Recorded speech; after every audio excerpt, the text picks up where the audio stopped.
welcome everyone to the Koto's Mojo. And as always, I'm your host, Patrick Koto. We got a lot to talk about today. Sure, it's been a while, but we're back for another round. Our good buddy Ian is taking a break this week, but we got a new co-host on the show. The Koto's Mojo would love to welcome Matthew Lauterbach to the Koto's Mojo. Matt, welcome. Hey, thanks for having me on, man. It's great to be doing this again. I did this a lot back in school, sports stuff. Graduated for a year, kind of getting settled in NCTV and other stuff. So it's really cool to be doing this. Yes, sir, Matt. Well, we're happy to have you on. Today on the show, we got a lot of NFL offseason to talk, some new NBA and NHL champions, some racing talk, and of course, we'll wrap up with your big three and your fantastic and bonehead play of the week. Oh boy. Yes, Let's do sir. it. All right, Matt. Well, let's start off with the NFL offseason, and let's touch on our winners and losers. We know one big winner from the offseason, the Bears. The Bears. Exactly. The Bears. As much as, it pained us to see them get rid of Justin Fields because I liked him, getting Caleb Williams, it was obviously a no-brainer. He's in the best position a rookie quarterback is right now, especially with how loaded the offense is with DeAndre Swift, Rome Odunze, DJ Moore, Keenan Allen, and Cole Kmet. And, of course, we boosted the defense with Kevin Byard, who's a lot better than Eddie Jackson. Yeah, he is. Kevin Byard is a big upgrade over Eddie Jackson. Eddie Jackson, love him. He was great 2017, 2018, like 2020. But, until he signed that big contract, then he started playing like shit. well, yeah, and we see that a lot with NFL stars. Once they sign massive contracts, you see their careers go right down the tubes, and they're not the same. And Eddie Jackson, unfortunately, he fell victim to that. I liked him as a player. He was great, but it was time for a change. Out with the old, in with the somewhat new, because Kevin Byard is a veteran. He's been around for a while, but he's going to offer. Well, we're going to need that, especially with this secondary, because you're going to have him, Jalen Johnson, who got his money. Hopefully he lives up to that as well, along with Kyler Gordon and Jaquan Brisker. And, of course, that Tyreek Stevenson kid, too. Yeah, the Bears defense took a lot of steps forward from where they started the year last season to where they ended the season. And once they brought in Montez Sweat middle of the season, that big trade with Washington, it was an instant difference because I'm not going to lie about Montez Sweat. At first, I'm like, you're thinking, oh, not Chase Young. They're like, oh, wait, I think Montez Sweat was actually a lot better than Chase Young. Yeah, considering I would honestly take Montez Sweat over Chase Young, considering Chase now Young, the way Sweat's playing, Sweat over Chase Young all day because, we lost Yannick Ngakoue, unless if we re-signed him, because we only signed Ngakoue for 1 year. So having Montez Sweat is huge, along with the two defensive linemen we got. I know we got Pickens. I know I'm leaving out another name. Yeah, what was this? I know we had like Nathan Walker from the Titans. Yeah, Zach Pickens for sure. We have him, and then another lineman. But the Bears, I'm a little optimistic right now. I want to see how the team gels. We need to see how they gel first. We've said this a lot before. The Bears, Caleb Williams is definitely going to have his growing pains. He will, and I think Dan Orlovsky on ESPN, say what you want about Orlovsky. He's made some eyebrow-raising claims on ESPN, but he did say this one thing that I do agree with. Some of the throws that Caleb Williams made at USC, they would not fly in the NFL. They would 100%. You would not be able to make those throws successfully in the NFL. So I think you develop Caleb Williams the right way, and honestly, I did like what Ryan Poles had to say a couple weeks ago when he was asked, why did you move on from Justin and draft Caleb? He said, Justin's a quarterback that you win with. Caleb is a quarterback that you win because of. He is a difference maker. He can be the difference maker. He has the tangibles. In my opinion, he was the most pro-ready QB in this year's draft. I 100% agree with you on that. And if there's a quarterback if there's also a quarterback that is NFL ready but got hosed, it's Michael Penix.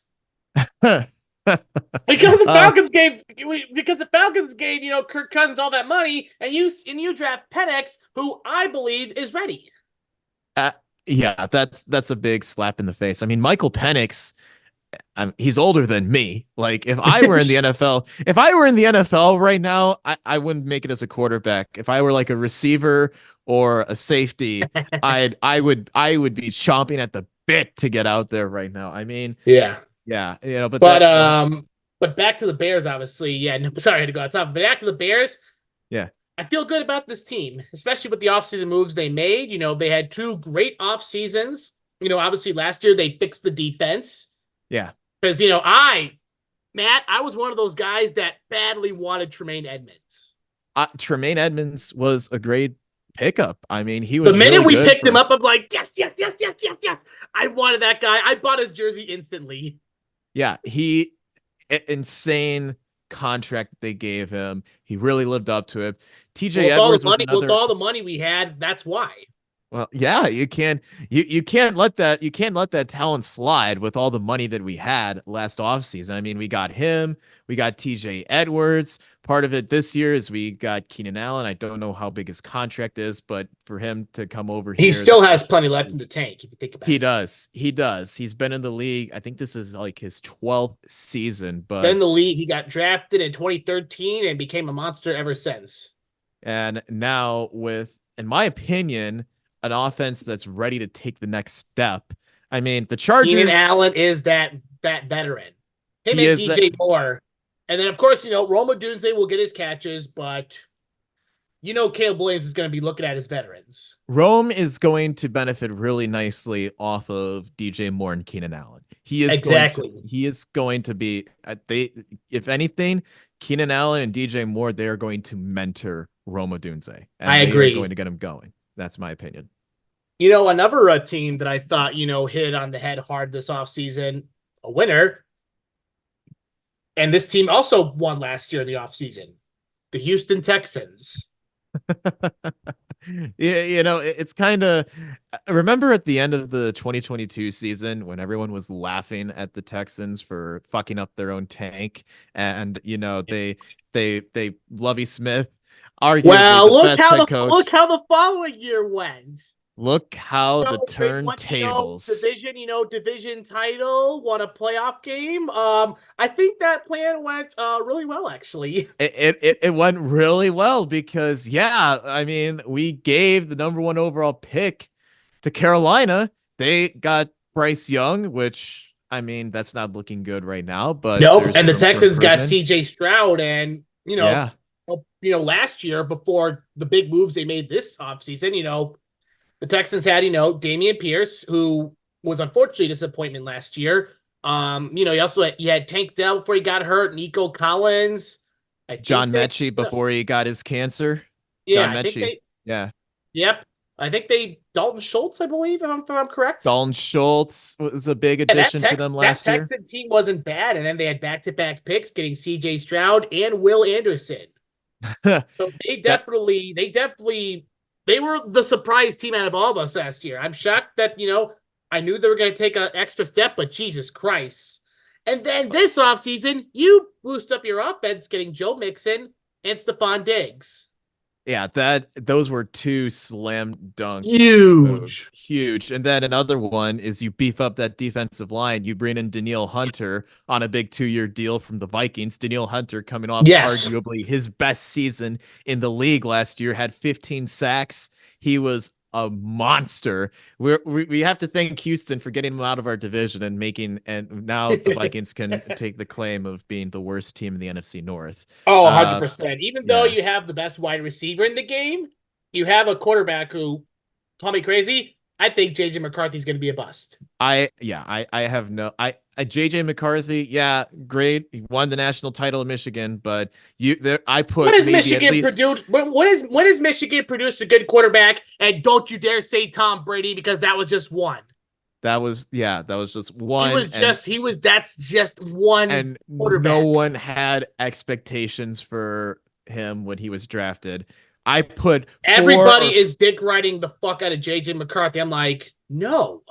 I put 4 or 5 different layers of positions on that Michigan Wolverines team ahead of JJ McCarthy as to why they won that national title last year. That's Defense, their running game, their line. her head coach. Oh, no shit. Who's with the Yeah, Chargers? Oh, he's gonna have some work to do. he's going to, but I like Jim Harbaugh as a coach. I think the Chargers I do signing him too. was the right move for that team and Justin Herbert. But this is back to the Texans, though. I think the Texans, as of right now, they are clearly the favorite. I can't believe I'm They're saying dude, this. Yeah. they are in the driver's seat for the AFC South because Tennessee, they took an L's off season by, letting Derrick Henry go.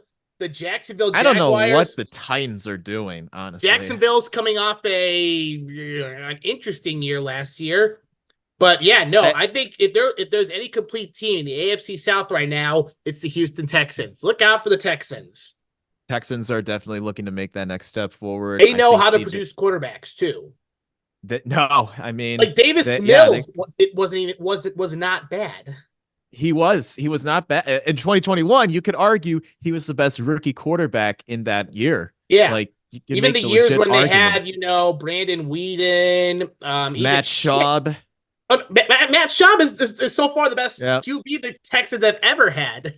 I would give the claim to a certain quarterback playing in Cleveland, but I think no one in Houston wants to be reminded of, who he is the Voldemort for Houston Texans fans. They don't want him to be named. They only say as He fell who. badly.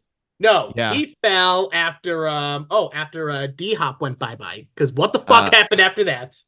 well, okay, to be fair, he had a good year in 2020. I saw his stats. He was pretty good, but ownership and coaching just pissed him off to the point where it's like, yeah, fuck you guys, I'm out of here.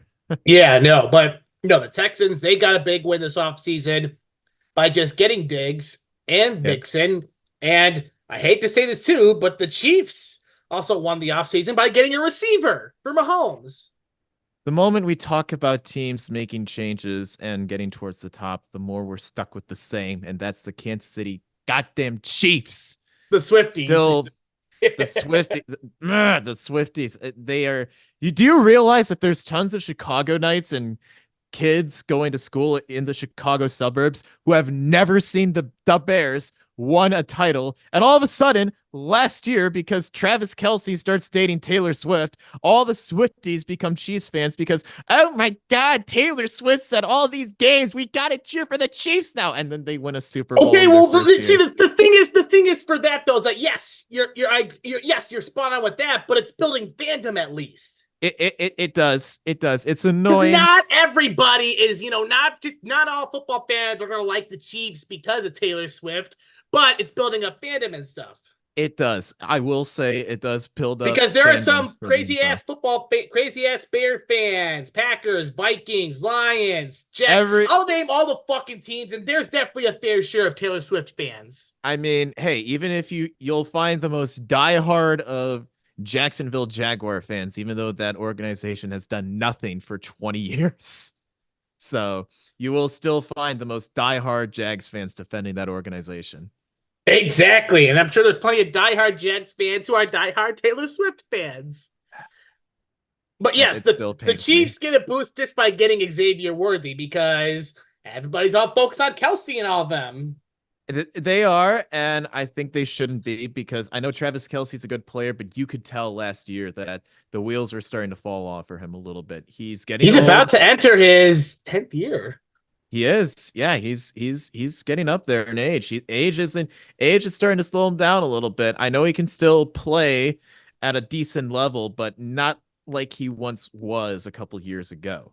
Right. But you bring in a guy like Xavier Worthy, because again, the Chiefs wide receivers, I mean, I could go off the list. Darius Toney has no hands.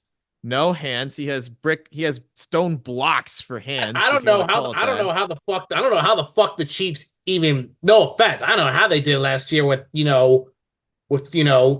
the offense they had. That did not look like a Super Bowl winning offense to me. No, but you have to remember though that it doesn't matter how good your receivers are. You're going as far as the man himself, Patrick Mahomes, will take you. And it's kind of shades the Patriots because Brady, besides, he's had his fair share of you know he's turned mediocre wide receivers into gods. Yes. And Mahomes can definitely do that with guys like Rashee Rice if he'll ever see the field again. Like Uh, Mahomes, yes, yes. Like yeah. Mahomes and Kelsey are basically the Brady and Gronk. Yeah, exactly. That's exactly. Shit, when he had Tyreek Hill. Tyreek Hill was Randy Moss. Yeah, I mean that was like the well, no, because I was gonna say that was like the early 2010 New England Patriots team because that's the only time Moss and Gronk played with each other was like the first four Well, weeks I'm of not. Well, no, no, 2010. no, no. I'm not saying like all together and stuff. But I'm saying though, people will say like, "Oh, Brady had Randy Moss for a year, and Rob Gronkowski." Yeah, well, Patrick Mahomes had that combo as well. You know, Yeah, he had Tyreek Hill, hauling in bombs for him and stuff. And then once he went away to Miami, he was targeting Travis Kelsey more, and yeah, you could literally quadruple team Travis Kelsey, and he'll and he'll still still find catch a the way to. fucking ball. He'll still catch the ball. It is annoying, but you gotta. I respect the hell out of him though. I mean, Travis I do Kelsey too. has that swag in him. He's got I that have nothing dog. against Travis Kelsey. I don't personally either. I just, I can't really blame him for the whole thing with Taylor Swift. That's just, It you know, happens. it happens. Travis is kind of on our side when he goes on SNL and makes fun of it as well. For, Yes. like yeah. Yeah. And But another that team. But yeah, no, the Chiefs definitely got a big win this offseason. I thought the Browns also won the offseason by signing Jerry Judy because he wanted out of Denver. he did. He did not want to be in Denver and no one wants to be in Denver anymore. No one You wanted to have a be there. MILF man under center. Well, no one wanted to be there because a certain Sean Payne fella, who I used to have a lot of respect for, kind of came in and just turned the team upside down a little bit. I thought Russ Wilson was, starting to turn it around a little bit last year, and then at the end of the season, it was a bit of a collapse. And Peyton should have never come back to coach. he never should have came back if this is what's going to happen. I like the Sean Payne hire to Denver first. Now I don't like it, and Denver's stuck in full-on rebuild mode. Exactly. Yeah, they're fucked. But Yeah. yeah, no, they've been taking L for a while. The Titans took a big L, letting Henry go. They're fucked. Chargers, they took an L by blowing up their whole team, leaving nobody for Justin Herbert. It's kind of interesting. A couple of years ago, You have when an everyone injured prone J.K. Dobbins because I forgot that Austin Eckler is on the Washington Commanders. I don't like that contract for him on the commies. I don't like that move for him going there, but it's kind of interesting. The whole AFC West a couple years ago was looking like this unstoppable juggernaut. And then the Chiefs, no, the Chiefs are still performing. The Raiders are meh, they're okay, but the Chargers and Broncos are in full on rebuild mode. Yeah, full on rebuild mode, and if the Raiders don't get their shit together, they could be in that position as well. Yeah, yeah, I don't know how much longer Devontae Especially with Adams what is they going to have stay now. there. Like if they don't get it together, Yeah, yeah. Brock Bowers will have a new home. Fucking Devontae Adams will have a new home. Devontae Adams will request his way to go play with the Jets. He'll, Oh yeah, yeah, if Rodgers is.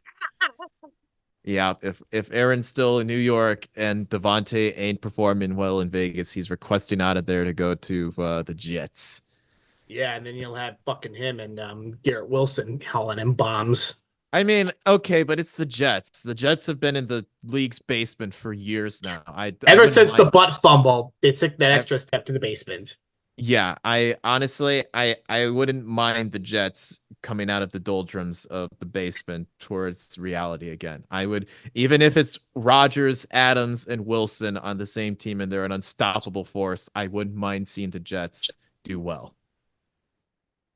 Yeah, it's it's true. It's true. Yeah, I mean, it's kind of But nice to see. yeah, no, the Titans and Chargers I thought took the biggest L's this offseason. I'm gonna be honest. I have no idea what the Titans are doing right now. I don't get it. I okay. I want to see Will Levis have more of a fair shot. Mail And boy. I mean, yeah, I know he's got some flaws, but under a more offensive minded coach, I'm wondering how he'll do with Brian Callahan as his new coach. I'm very curious to see how that signing goes. Right. The Calvin Ridley move, that was a massive overpayment. Like the Jags, I know the Calvin really Jags. ain't worth that much. No, he ain't. And they get paid like what was it, 50 million guaranteed? A Uh, lot. yeah, that's I think it was like 4 years, 92 million, 50 million guaranteed. That's insane for a guy who's been very hot and cold. I think on the Jags last year, he had good moments, but he was a fantasy disappointment last year. I mean, the Oh yeah. Titans receiving core Four don't look too years, bad. 92 million. 40, Yeah. yeah, 46.9 guaranteed. Four That's years. an overpayment. I Huge know, overpay. huge. Like that's I don't know. I mean, yeah, you give Mayo Boy another weapon, but I don't know how that goes for him. I don't know how it's going to go either, but all I know is that they're going to get fucked week 1 by the Bears. I'm hoping that's the case as long as we stop Jeffrey Simmons. Because Exactly. Jeffrey Simmons, don't count him out. He's a shit wrecker. This is true. But yes, no, that is our yeah, that's our NFL offseason talking stuff about all the great moves these teams made. Now let's jump on to a little bit of NBA and NHL talk. We have new champions crowned, the Boston Celtics, capturing NBA title. Yep. I agree. Nope, me no happy. Capturing NBA title number 18. Boston won, America lost. Yeah, America All lost. And and Dallas, we are disappointed in you, especially the shit effort you gave in the finals. What the fuck? and this is why we don't really like Dallas fans for shit like this. Another reason to hate Dallas. When we need Yes. you, you shit the bed. We only ask one thing from you Cowboy fans and you Mavericks is to come through and actually save America. And Luca couldn't even do yeah, you got Luca and Kyrie in Boston. They couldn't do shit. And They I couldn't remember do you were talking about, Kyrie Irving, sinking the game-winning shot in Game 7, just flipping off TD Garden. It never I happened. you know how much I mean if Kyrie Irving okay, if it were game 7 in Boston between Dallas and Boston and it was on the line in overtime, Kyrie hits a game-winning three as time expires, hits it, and just the celebration begins and he stands there and gives the Boston fans the double bird at the middle of the court. I would have that. You see this back wall here? I would have that photo framed up in my back wall by now. That is how much I was hoping Dallas would pull through. But you couldn't even do that. Exactly. And the series wasn't even fucking close. So You we see have what? to deal with another fucking team that nobody can stand win a Yeah. fucking championship. What do you see on my wall? Nothing. Where did you see Kyrie Irving this whole final series? Nowhere. He was nowhere to be found. Yeah, and especially too when I thought, oh, he's comfortable and he didn't do shit in the finals. Yeah, he couldn't do jack or shit against his old team. Jacker I'm shit. sorry. I'm sorry. I'm sorry. I know Kyrie has this thing with Boston. I know that they don't like each other, but Boston lives rent free in Kyrie Irving's head, and he is Yep. the Celtics and those fans are making Kyrie Irving his bitch. Yep. So yeah, the Celtics title number 18. And then last night we got to see the Florida Panthers win the NHL Stanley Cup. Oh, I was actually happy about this one. I'm happy for them too. Well, especially I'm just happy for that series. I was like, oh great, another boring series. And then Yeah. Edmonton wins 3 straight force of game 7. Like, whoa. The only reason I wanted to see Edmonton win was so we could have endless laughter. I'm kind of like Director Krennic in this situation when I saw Edmonton lost. I was like, we were on the verge of greatness. We were this close to securing peace and security to the galaxy. They would have for Edmonton, right? Yeah, for Edmonton. I think they would have won. That would have been their 6th Stanley Cup. Yeah, that would have been. Well, they haven't won one since the late 80s. Yeah, back when the great one was still around. I mean, yeah, Wayne Gretzky. Yep. I mean, I'm gonna be honest with you. Connor McDavid. You want to make up your mind and come to the Blackhawks? The Connor duo. Oh my God, the Connor duo. We had the two best Connors in all of the NHL, two of the best players in the NHL going head to head. Because we were never going to get Austin Matthews after he signed that big ass deal. No, no. Austin Matthews, he's staying. He's chosen to be a masochist and remain in Toronto for endless playoff utility. Austin Matthews, in case you don't remember, the Blackhawks had to make some moves too to make their dynasty. Yeah, They had to pick up Marian Hossa. Yeah, Austin, please, if you're out there listening, Austin and Connor not too McDavid. late. It's Please. not too late. Please. Please. The United Center would fill out. It would be sellout crowds every home. Only shitty thing is that tickets would be at least 300. Oh my God. Yeah, for nosebleeds. For nosebleeds. Yeah. Nosebleeds at the UC are already insane to begin with. Yep. But honestly, I was happy for Florida. I saw the end of the second period. Right as I turned the game on, that's when I believe it was Carter Verhaeghe scored that game-winning goal. What ended up being the game-winning goal? Weinhardt. Weinhardt. Yeah, Sam Reinhart scored the game. Sam Reinhart. Okay, sorry. I thought it was Verhaeghe for a second. It was Sam Reinhart scored what ended up being the game-winning goal at the end of the second period. And I was thinking, okay, all Florida needs to do now is just play defense. But Bobrovsky just needs to be a brick wall, and they'll be fine. And that's exactly what they did. Like, holy shit, how many chances on shot on goal did the fucking Oilers have? Bobrovsky was making his case for, if anyone had any doubts, Bobrovsky was making his case to be Hall of Famer when he retires. 100%. Yeah. And then, of course, Vladimir Tarasenko gets another title. I forgot he won one with I forgot he came from St. Louis. Well, hey, he's on Florida, though. I like to see the smaller teams succeed. Florida, I remember when I first got into hockey years ago in Florida, they were not good. They were one of the league's punching bags for a long time. And, now the past few years, they've gotten their shit together. I mean, you had Carter Verhaeghe, you had Sam Reinhart playing out of their minds. Everyone was making fun of the Matthew Tkachuk trade with Calgary at first, right? But now it's paying off, and Matthew Tkachuk is a Stanley Cup champion. So yes, he is. Mm-hmm. Yep, and now, props to the Panthers for winning the Stanley Cup.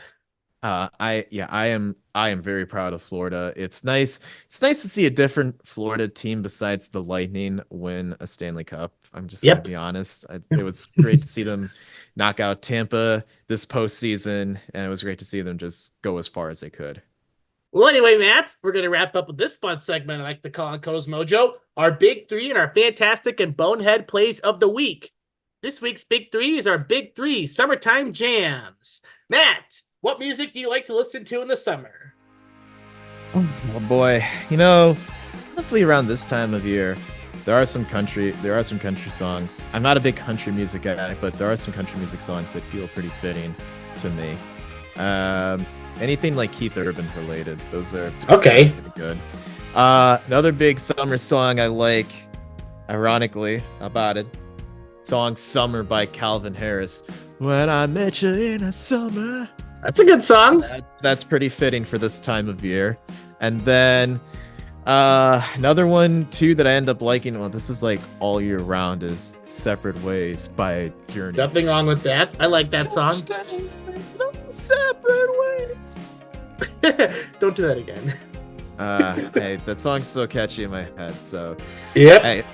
There's a reason why I chose not to go pursue a choir major and music. So just for that reason alone. Those are good songs, Matt.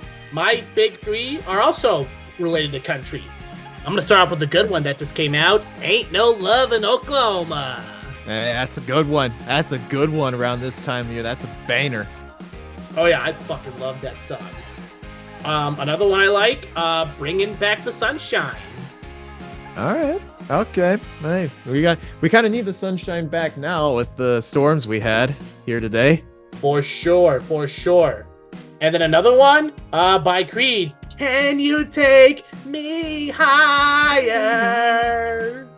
Da-da-da-da-da, to a place where no one. Oh my god, yes, those are my big three summertime jams. Obviously, I have a playlist on my phone with a shit ton of music, but those are my big three. That's good. Those are good big threes. Now, let's wrap up with our fantastic and bonehead play of the week. Matt, what do you got? Okay, so my fantastic play of the week is the big save that Sergei Bobrovsky had in last night's third period, where like the Oilers, I don't know how the Oilers didn't score on this shot here. Did you see that? He made the stop. He was out of the net. Edmonton had a wide open left side of the net, and Bobrovsky just lunges back and just like saves it with his pad. Like, yes, holy cow, that was insane. Sergei Bobrovsky made his case. He made a compelling argument. Ended up coming up short for being the Conn Smythe winner last night, but he is making his case to be a first ballot Hall of Famer with that performance in net last night. So, if anything, Sergei Bobrovsky, the Florida Panthers, they owe him a big-time contract extension, or should retire his number for single-handedly saving that game for them in the third period. And then my biggest loser, you know what? It's my first time on here. My biggest loser of the week, I'm going to kind of retitle it to biggest loser of the month. And for that, I'm going with Kyle Busch, because Kyle Busch, this whole month for him has been horrible.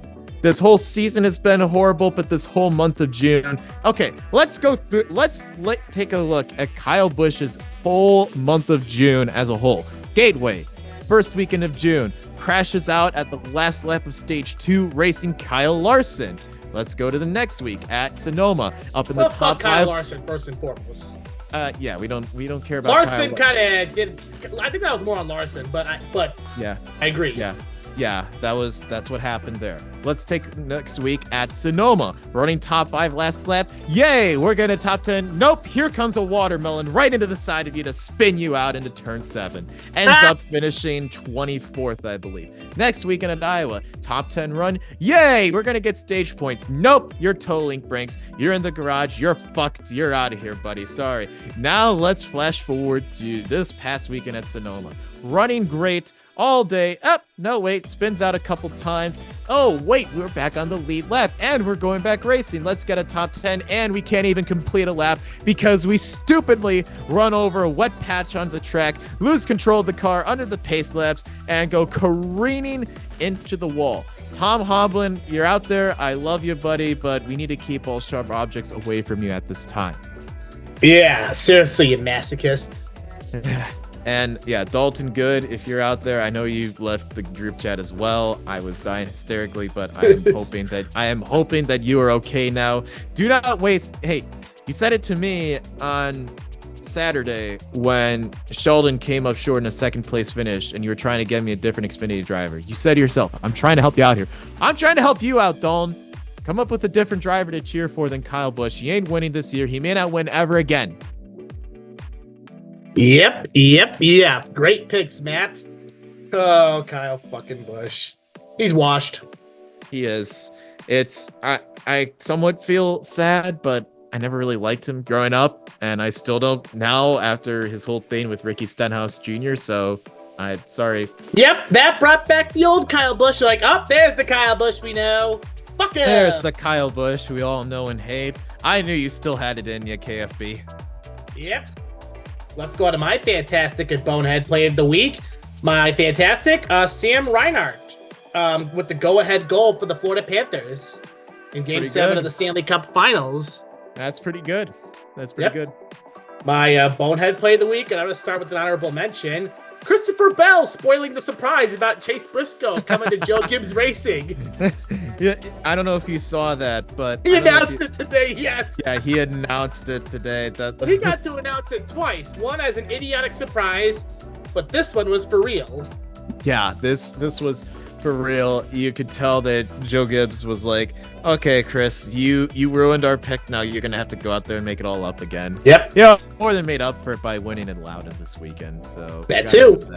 We got to. And my bonehead play of the week goes to the Chicago White Sox, finding another stupid way to lose. Dion forgets how many outs there are. He doesn't tag up and gets caught in a double play to lose. What? Yep, I remember that. There are so many ways the White Sox. There's just losing, and then there's just reaching your hand through misery and pulling out a way to lose like that. Oh, Fred Foreman was watching that. He would use ass every play. Oh my God, I think at this point it's going to be a struggle to get Ozzie Guillen into the post-game booth at CSN to recap all the White Sox losses. The game. What? Their post-game and pre-game? Oh, 10 times entertaining than the game.